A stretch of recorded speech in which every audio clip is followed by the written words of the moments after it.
કાંદા બોલું હું કાંદા નહીં હું કહેવાય અંદર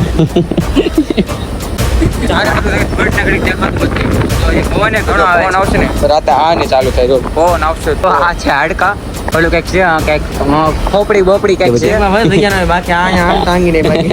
બાકી લેવી છે ફાઇનલ વિચાર છે એમાં તણે એનો જવાનો ગામડે કમેન્ટ કરો કે જાય કે નહીં સાયકલ એનો ઓકે એવું મારા કલેજા મસ્ત ચા પાણી પીને આગળ આવ્યા છીએ જો આવ્યા છે સાયકલની ટ્યુબ લેવા એમ તો એક તો ટ્યુબ પડી છે પણ હજી 2+ કરાવી છે રોહિતભાઈ સાયકલ મારી સાયકલ હા મિત્રો મારું નામ છે સાહિલ ઉનાગર અને સુરતથી કરું છું અમરનાથ સાયકલ યાત્રા આગળ છે એટલે મને રોકાણ હતા આગળ આવ્યા છે ગામમાં મેં જેમને કાલ બતાવ્યું હતું ને કે કહેતા 1 કિલોમીટર આવ્યા ખાલી 5 કિલોમીટર હાલતા હાલતા એ રસ્તો છે જો આખો એ રસ્તો આવ્યા છે ટ્યુબ લેવા કેમ કે માની લો કાંઈ પણ ઇનકેજ મહાદેવ બહારની કૃપા કાંઈ વાંધો કાંઈ પણ થયો એની કરતાં જો આપણે સુવિધા રાખવી તો સારું છે લીધી છે ટ્યુબ લઈને ત્યાં ઓલમોસ્ટ 8 વાગ્યા જેવું આવી ગયું છે થોડું મોડું થઈ ગયું છે ત્યાં ને ધીમે ધીમે આપણે આગળ વધી આ ચેકિંગ કરે છે કે ટ્યુબ રેડી છે ને એમ તો નવી છે કાંઈ વાંધો ન આવે હવે ચાલો જોઈ ટ્યુબ લઈને આગળ નીકળી ઓકે મહાદેવ તો મારા કલેજો અત્યારે ટ્યુબ લઈને આગળ આવ્યો છે ને નેફ્ટિંગ લેવા આવ્યો છે એમ તો સુરતથી એક લાવ્યો તો પણ ક્યાંક રસ્તામાં પડી ગયું છે અને ખાલી ઓટો આમ કરવું એ કે સારું ન લાગે એટલું મજા ન આવે એટલે આપણે નેફ્ટિંગ લેવા આવ્યા છે ભાઈ ગયા છે આગળ જોઈ અહીંયા હતો છે પણ બહુ ટુવાલ જેવું હતું બહુ મોટું એટલે આમ કાંઈક ગોતે છે જોઈ ગોતીને આવે પછી આપણે આગળ નીકળી જો આવ્યા છે પાણી ભરવા કેમ કે રસ્તો છે ગામડા જેવો અને રસ્તો જોઈને પછી ગામડાની પણ યાદ આવી છે હવે ગામડા યાદ કરતા કરતા ધીમે ધીમે આગળ નીકળી ઓકે જો પાણી ભરે છે રોહિતભાઈ એનું બાકી છે એટલે ખેડૂતનું આવ્યા છે ઠંડુ પાણી ભરવા થોડુંક ઠંડુ છે ને થોડુંક ગરમ છે ગાયને ભરી લઈ કેમ કે આગળ આવે ન આવે એટલા માટે તે ભરી લઈ ઓકે હાડકા નો દેખાવ કોઈ બને જ નહીં જો આ છે હાડકા ઓલું કંઈક છે કંઈક ખોપડી બોપડી કંઈક છે અને આ જો એક છે આ હાડકા છે જો આવા તો ઘણા છે આમ ઘણા દેખાડતા રસ્તામાં એટલે રાજસ્થાનમાં આવું દેખાય છે ઓકે જો પાણી ભરી લીધું રેડોનું પે અહીંયા અમે દોડ્યા અહીંયા ઉભા રહી ગયા આમ આગળ વધવાનું છે આમ જો આ તો અને ગામડો રસ્તો છે ગામડા જેવો ભાઈ આવું છે આપણે ગામમાં સાયકલ લઈને તમારું ગામ કયું છે મોવા તમારું ખાંભા ગીર મારું સાવરકુંડલા ફિફાત બોલો વિચાર છે એમાં તણે એનો જવાનો ગામડે કમેન્ટ કરો કે જાય કે નહીં સાયકલ લઈને ઓકે નિરાત પેલા આ પતે પછી કઈને હાલો પાણી ભરાઈ ગયું છે આગળ વધી મહાદેવ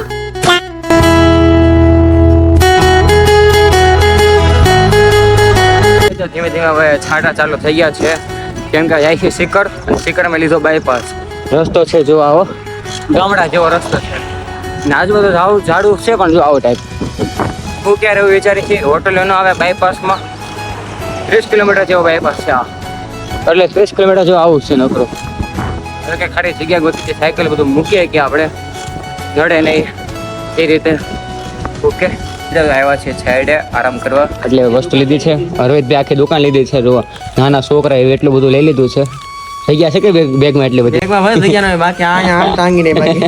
બાકી લેવી છે ફાઇનલ એમ તમે શું બોલી કોલગેટ લીધી કારણ કે મિત્રો આ થોડી ખવાય હે ભાઈ ખવાય નહીં હવારમાં તમે નાખશો વેલા ખાવાનું છે એટલું બધું સામાન લીધો છે આ તો ખાવાની છે આ તેના માટે છે મેં જો મેં મારું આ ભરેલું લઈ અડધું રહોડું મારે એક બે લાવો બે લીધી છે તમે પછી ખાધી કમેન્ટ કરજો ઓકે અમારા ઘરે જો આવ્યા છે ગૌશાળા છે મિત્રો બહુ જ મોટી છે આઈ થિંક અંદર લગી એટલી મોટી ગૌશાળા છે મિત્રો આરામ કરવા અહીંયા રોકાણા છે જો કે અડધો કલાક જેવું થઈ ગયું છે મેં આવ્યા ને એના અને જો ભાઈ ચા આપી છે બસ ચા પીને મિત્રો જો અમે ચાર્જિંગ બધું બાકી છે કરવાનું મોબાઈલમાં ચાર્જિંગ કરી લઈ પછી મિત્રો નીકળી આગળ ઓકે અને આગળ જો આઈ થિંક બપોરે 2 કે 3 વાગે અહીંથી નીકળી જવું છે આગળ ક્યાં રોકવાનું છે તે અમને નથી ખબર આઈ ડોન્ટ નો પણ ક્યાંક જોયું મેપમાં જોઈ આજ રાતે ક્યાં રોકે તમને ખબર પડી જાય તમે ખાલી બ્લોગ ને લગી જોતા રહેજો મારા ઘરે જો અત્યારે 3 વાગ્યા જેવું આવી ગયું છે ઊભા થઈ ગયા છે ગોસરા બહાર આવ્યા છે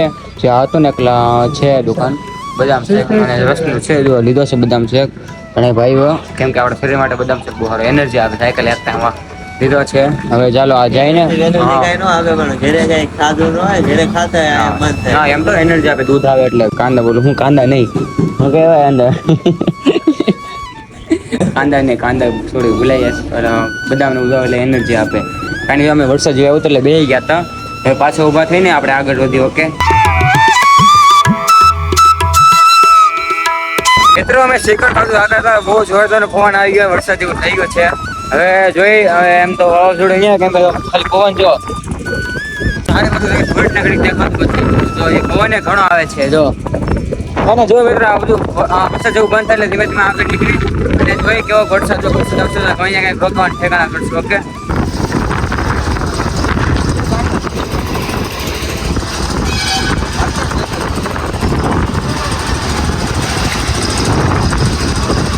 મિત્રો મસ્ત વાવાઝોડા એવું થઈ ગયું છે. જોરદાર વાવાઝોડું 4:30 જેવા થઈ ગયા છે. રાતે ક્યાં શું તમને પણ નથી ખબર.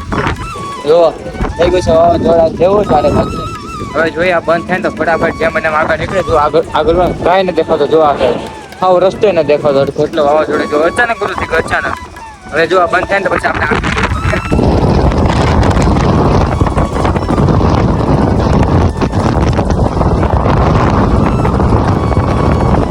ક્યાં સુવાનું થાય છે. ધીમે ધીમે આપણે આગળ વધ્યા છે. અંધાર ઓછું થઈ ગયું તો પાછા ઉભા રહી થઈ. ઓકે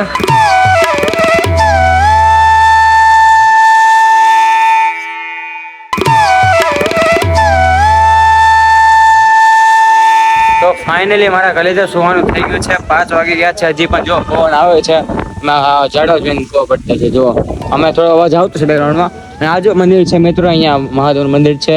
અહીંયા રાતે સુવાનું છે. આ સાઈડ દાદે હા પાડી છે. અને જો અહીંયા છે સગડી કઈ કહેવાય ને, હું કહેવાય ચૂલો, આપણે ચૂલો કહીએ આપણે દેશી ભાષામાં. જો દેશી ભાષામાં આપણે ચૂલો કહીએ. આજે જો અહીંયા મેગી બનાવવાનો વિચાર છે. આજે કઈને મેગી બનાવશું. અહીંયા લાકડા વાકડા બધું પડ્યું છે. મેગી બનાવશું. સાયકલ મૂકી દીધી છે. મસ્ત નાય તો ફ્રેશ થયું. કેમ કે આ રસ્તામાં જે વાવાઝોડું આવ્યું ને એટલે આમ બધી ધૂળ ઉડી હતી ને એટલે આપણે મસ્ત ફ્રેશ થઈ ગયા છે. કપડા આપણે ધોઈ લીધા છે. બધું થઈ ગયું છે રેડી. હવે કાંઈ જો રોહિતભાઈ ગયા છે નવા, પછી ભાઈ મારી અને એ બેડ આવે પછી આપણે કંઈક ખાવા જઈએ. લાગે છે જોરદારની ભૂખ. એટલા માટે પવન આ બંધ થાય ને તારું જો પવન આવશે ને રાતે આ નહીં ચાલુ થાય. જો પવન આવશે તો હવે જોઈએ રાતે ખબર પડે. એટલા માટે એને વ્લોગને ખાલી કન્ટિન્યુ જતા રહેજો. મારા કલે જાઓ.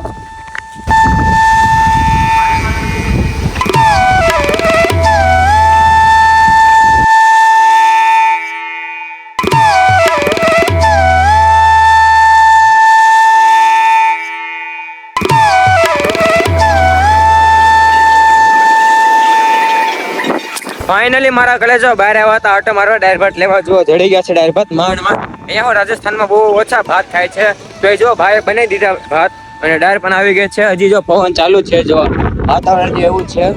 ઓકે અને અડધો કલાકથી બહાર હતા ભાવિકભાઈ ના બેઠા છે. હવે હાલો જાય આમ મંદિરે ડાયર ભાત થાય. કારણ કે પેલા પ્લાન કર્યો હતો મેગીનો, પણ ડેલી મેગી ખાઈ શરીરને નડે એની કરતા ડાયર ભાત ખાઈ વધારે સારું. એટલે માટે જો ડાયર ભાત લઈ લીધા છે. હવે જાય મંદિરે. ઓકે ફાઇનલી મારા કલેજો ડાયર ભાત ખાઈ લીધા ને થોડીક હજી વધારે ભૂખ લાગી હતી તને ભાઈને. તો જો મેગી બનાવે છે. કેમ કે મેગી છે ને મારા બેગમાં ઓલરેડી પડી જ હોય. એટલે માટે જો મેગી બને છે. રોહિતભાઈ બનાવે છે. ભાઈ આરામ કરે છે. તો મસ્ત મેગી બની જાય પછી આપણે છે ને વ્લોગ નો કરીએ એન્ડ. ઓકે તો ફાઇનલી મારા કલેજો મેગી ખાઈ લીધી છે. હવે સુવાનો ટાઈમ થઈ ગયો છે. જો સ્લીપિંગ બેગ છે ને સુરત થી લીધું તો હવે થોડીક ઠંડુ જેવું થઈ ગયું છે. પૈસા વસૂલ કરી હવે જો આનો આમ તો એવું લાગશે તો ગરમી થાય ને તો પછી કાઢી નાખશું. ઓકે ત્રણેય ભાઈ જો આનાથી મોડો જ મારું વસી ગયું. હા તો એ હારામાં સારું કહેવાય. જો ત્રણેય ભાઈઓ સ્લીપિંગ બેગ નાખ્યું છે. ઓકે